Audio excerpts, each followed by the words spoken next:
ಬ್ರೇಕ್ನ ನಂತರ ಮತ್ತೆ ಸ್ವಾಗತ. ಇನ್ನು ಬೆಂಗಳೂರು ಕೂಡ ಈ ಬಾರಿಯ ಬಜೆಟ್ನಲ್ಲಿ ಸಾಕಷ್ಟು ನಿರೀಕ್ಷೆಗಳನ್ನು ಇಟ್ಕೊಂಡಿದೆ. ಕೇಂದ್ರ ಸರ್ಕಾರದ ಬಜೆಟ್ನಲ್ಲಿ ಈ ಬಾರಿ ಸಾಕಷ್ಟು ನಿರೀಕ್ಷೆಗಳನ್ನು ಬೆಂಗಳೂರಿಗರು ಕೂಡ ಇಟ್ಕೊಂಡಿದ್ದಾರೆ. ಬೆಂಗಳೂರಿನಲ್ಲಿ ಟ್ರಾಫಿಕ್ ಕಡಿವಾಣಕ್ಕಾಗಿ ಟನಲ್ ರಸ್ತೆಗೆ ಅನುದಾನ ಹೆಚ್ಚಳ ಮಾಡಲಾಗುತ್ತಾ, ಈ ಬಾರಿ ಆದರೂ ನೀಡಲಾಗುತ್ತಾ ಅನ್ನುವಂತಹ ಒಂದು ಪ್ರಶ್ನೆ ಎಲ್ಲರನ್ನ ಕಾಡ್ತಾ ಇರುವಂಥದ್ದು.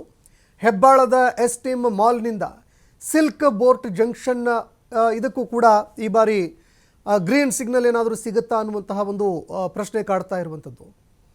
ಉತ್ತರ ದಕ್ಷಿಣ 18.5 ಕಿಲೋಮೀಟರ್ ಟನಲ್ಗಾಗಿ 15,000 ಕೋಟಿಯ ಒಂದು ಅವಶ್ಯಕತೆ ಇದೆ. KR ಪುರ ವೃತ್ತ, ನಾಯಂಡಹಳ್ಳಿ ಜಂಕ್ಷನ್ ಟನಲ್ ರಸ್ತೆ, ಒಟ್ಟು 28.5 ಕಿಲೋಮೀಟರ್ ಟನಲ್ ರಸ್ತೆ ನಿರ್ಮಾಣಕ್ಕೆ ಒಟ್ಟು 25,000 ಕೋಟಿ ರೂಪಾಯಿಯ ಅವಶ್ಯಕತೆ ಇದೆ. ಇನ್ನು ಮೆಟ್ರೋ ಮಾರ್ಗಗಳಿಗೆ 5 ಕಾರಿಡಾರ್ ವಿಸ್ತರಣೆಗೆ ಗುರುತು ಈಗಾಗಲೇ ಮಾಡಲಾಗಿದೆ. 5 ಕಾರಿಡಾರ್ಗಳನ್ನು ವಿಸ್ತರಣೆ ಮಾಡೋದಕ್ಕೆ ಅಂತ ಈಗಾಗಲೇ BMRCL ಗುರುತು ಪತ್ತೆ ಮಾಡಿದೆ. ಹೀಗಾಗಿ 17 ಮೇಲ್ಸೇತುವೆ ಬಫರ್ ವಲಯ ನಿರ್ಮಾಣಕ್ಕೆ ಅನುದಾನ ಬೇಕಾಗಿದೆ. ಕಾವೇರಿ 5ನೇ ಹಂತದ ಕುಡಿಯುವ ನೀರಿನ ಪೂರೈಕೆ ಯೋಜನೆಗೂ ಕೂಡ ಹಣದ ಅವಶ್ಯಕತೆ ಇದೆ. ಯಾಕಂದರೆ ಕುಡಿಯುವ ನೀರಿನ ಸಮಸ್ಯೆ ಬೆಂಗಳೂರಿಗರನ್ನು ತೀವ್ರವಾಗಿ ಕಾಡ್ತಾ ಇದೆ. ಕಳೆದ ಬಾರಿ ಕುಡಿಯುವ ನೀರಿಗಾಗಿ ಅನುಭವಿಸಿದಂತಹ ಸಂಕಷ್ಟ ಒಂದೆರಡಲ್ಲ. ಅದರಲ್ಲೂ ಬೇಸಿಗೆ ಬಂದುಬಿಡ್ತು ಅಂತಂದರೆ ಮುಗಿದು ಹೋಯಿತು ಕತೆ. ಆ ಒಂದು ಪರಿಸ್ಥಿತಿಯೇ ಬೇರೆ ರೀತಿಯಲ್ಲಿರುತ್ತೆ. ಹೀಗಾಗಿ ಕಾವೇರಿ 5ನೇ ಹಂತದ ಕುಡಿಯುವ ನೀರಿನ ಒಂದು ಪೂರೈಕೆ ಯೋಜನೆಗಾಗಿ ಅನುದಾನದ ಅವಶ್ಯಕತೆ ಇದೆ. ಬೆಂಗಳೂರಿನ ಜನತೆ ಕೂಡ ಸಾಕಷ್ಟು ನಿರೀಕ್ಷೆಗಳನ್ನು ಇಟ್ಕೊಂಡಿದೆ.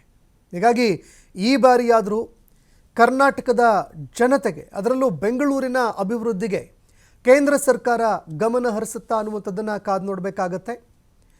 ಇನ್ನು ಅದೇ ರೀತಿಯಾಗಿ ಟನಲ್ ರಸ್ತೆಗಳ ನಿರ್ಮಾಣ, ರಿಂಗ್ ರೋಡ್ ರಸ್ತೆಗಳ ನಿರ್ಮಾಣ, ಮತ್ತೊಂದೆಡೆ ಬಹುಮುಖ್ಯವಾಗಿರುವಂಥದ್ದು ಅದು ಮೆಟ್ರೋ ಏನು ಕಾಮಗಾರಿ ಇದೆ, ಅದಕ್ಕೆ ವೇಗ ಕೊಡೋದಕ್ಕೆ ಅಂತ ಹಣದ ಒಂದು ಅವಶ್ಯಕತೆ ಇರುವಂಥದ್ದು. ಹೀಗಾಗಿ ಕೇಂದ್ರ ಸರ್ಕಾರ ಈ ಬಾರಿ ಎಷ್ಟರ ಮಟ್ಟಿಗೆ ಹಣವನ್ನು ಒದಗಿಸಿ ಕೊಡುತ್ತೆ ಬಜೆಟ್ನಲ್ಲಿ ಅನ್ನುವಂಥದ್ದನ್ನು ಕಾದು ನೋಡಬೇಕಾಗತ್ತೆ. ಕರ್ನಾಟಕದ ಜನತೆ, ಅದರಲ್ಲೂ ಮಧ್ಯಮ ವರ್ಗ, ಬಡವರ್ಗ ಸಾಕಷ್ಟು ನಿರೀಕ್ಷೆಗಳನ್ನು ಇಟ್ಕೊಂಡಿದೆ.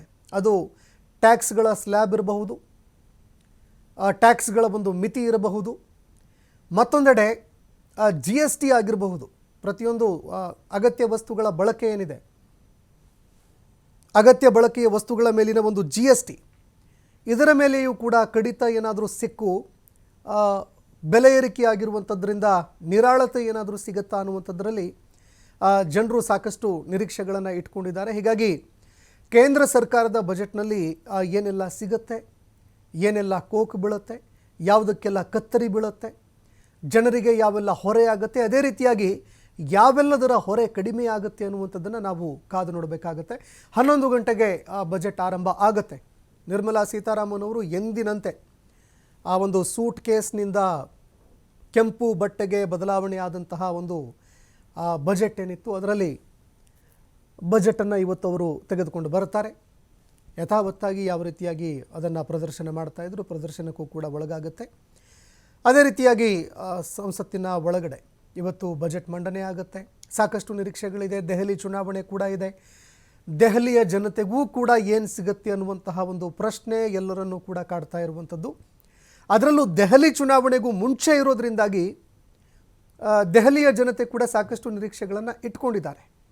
ಹೀಗಾಗಿ ರಾಜ್ಯಕ್ಕೆ ಏನು ಸಿಗುತ್ತೆ, ದೆಹಲಿಗೆ ಏನು ಸಿಗುತ್ತೆ, ದೇಶಕ್ಕೆ ಏನು ಸಿಗುತ್ತೆ, ಅದರಲ್ಲೂ ಬಡ ಹಾಗೂ ಮಧ್ಯಮ ವರ್ಗಗಳಿಗೆ ಹೊಸ ಯೋಜನೆಗಳನ್ನು ಏನಾದರೂ ಘೋಷಣೆ ಮಾಡಲಾಗುತ್ತಾ, ಪ್ರಮುಖವಾಗಿ ಎಲ್ಲರನ್ನೂ ಕಾಡ್ತಾ ಇರುವಂತಹ ಪ್ರಶ್ನೆ ಇದು. ಯಾಕಂದರೆ ಎಲ್ಲೆಂದರಲ್ಲಿ ಪ್ರತಿಯೊಂದು ರಾಜ್ಯಗಳಲ್ಲಿಯೂ ಕೂಡ ಉಚಿತ ಉಚಿತ ಉಚಿತ ಅನ್ನುವಂಥದ್ದು ನಡೀತಾ ಇದೆ. ಈ ನಡುವೆ ಕೇಂದ್ರ ಸರ್ಕಾರ ಏನಾದರೂ ಅನಿರೀಕ್ಷಿತವಾಗಿ ಉಚಿತ ಯೋಜನೆಗಳನ್ನು ಘೋಷಣೆ ಮಾಡುತ್ತಾ ಅನ್ನುವಂತಹ ಒಂದು ಪ್ರಶ್ನೆ ಕೂಡ ಸಹಜವಾಗಿ ಎಲ್ಲರನ್ನ ಕಾಡ್ತಾ ಇದೆ. ಯಾಕಂದರೆ ದೇಶದಲ್ಲಿ ಇವತ್ತು ಬಡತನದ ಒಂದು ರೇಖೆ ಏನಿದೆ, ಆ ರೇಖೆಗಿಂತ ಕೆಳಗಿರುವಂತಹ ಜನತೆ ಅತಿ ಹೆಚ್ಚಳ ಆಗಿದೆ. 80 ಕೋಟಿ ಜನರಿಗೆ ಇವತ್ತು ಉಚಿತವಾಗಿ ರೇಷನ್ ಕೊಡುವಂತಹ ಪರಿಸ್ಥಿತಿ ದೇಶಕ್ಕೆ ತಲೆದೂರಿದೆ. ಇಂತಹ ಒಂದು ಪರಿಸ್ಥಿತಿಯಲ್ಲಿ ಈ ಮಧ್ಯಮ ಹಾಗೂ ಬಡವರ್ಗ ಏನಿದೆ, ಇದರ ಒಂದು ಆರ್ಥಿಕ ಪುನಶ್ಚೇತನಕ್ಕೆ ಕೇಂದ್ರ ಸರ್ಕಾರ ಏನು ಮಾಡುತ್ತೆ ಅನ್ನುವಂತಹ ಪ್ರಶ್ನೆ ಒಂದು ಕಡೆ.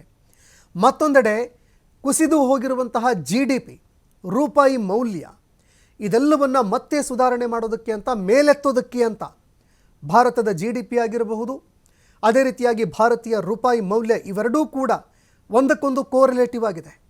ಎಲ್ಲಿಯವರೆಗೆ ನಾವು ರೂಪಾಯಿ ಮೌಲ್ಯವನ್ನು ಸುಧಾರಣೆ ಮಾಡೋದಿಲ್ಲ ಅಲ್ಲಿವರೆಗೆ GST ಏನು ನಮ್ಮ GDP ಏನಿದೆ ಅದು ಕೂಡ ಸುಧಾರಣೆ ಆಗೋದಿಲ್ಲ. ಹೀಗಾಗಿ ಇದರಲ್ಲಿ ಏನೆಲ್ಲ ಬದಲಾವಣೆ ತರೋದಕ್ಕೆ ಅಂತ ಕೇಂದ್ರ ಸರ್ಕಾರ ಮುಂದಾಗುತ್ತೆ, ಅದನ್ನು ಕೂಡ ಕಾದು ನೋಡಬೇಕಾಗತ್ತೆ.